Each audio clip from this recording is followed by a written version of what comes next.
ভয়ঙ্কর একটা জায়গা। ভূত থাকে না, যে দেবতাটা আমরা পূজা করি। হাজার বছর পুরাতন একটা বটগাছ, যতই ভয়ঙ্কর হোক না কেন কাছে যায় দেখতে হবে।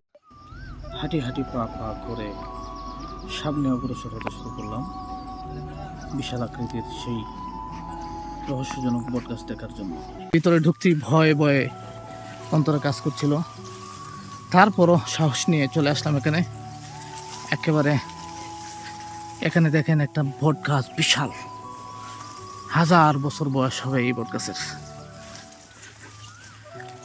এখানে বটগাছের নিচে হয়তো এখানকার হিন্দু সম্প্রদায়ের মানুষজন পুজো দেয়।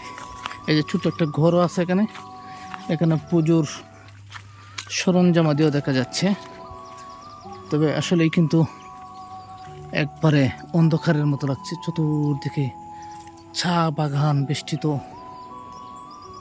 আর মধ্যখানে হাজার বছর পুরাতন একটা বটগাছ, বিশাল।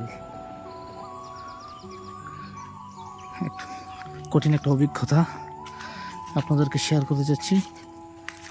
দেখুন বটগাছটা বিশাল আকৃতির, দূর থেকে মনে হলো যে যতই ভয়ঙ্কর হোক না কেন কাছে যায় দেখতে হবে।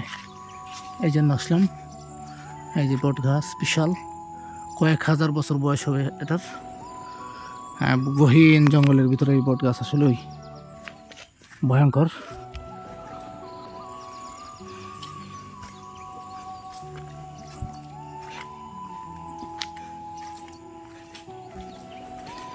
ভ্রমণের এই অভিজ্ঞতা কাছাকাছি না আসলে কখনো এই অভিজ্ঞতা অর্জন হতো না।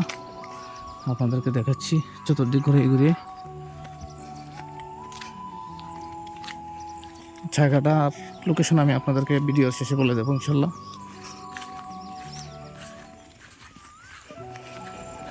জানতে চাইতেছে আর কি, বট গাছ এই অঞ্চলটার কি বলে?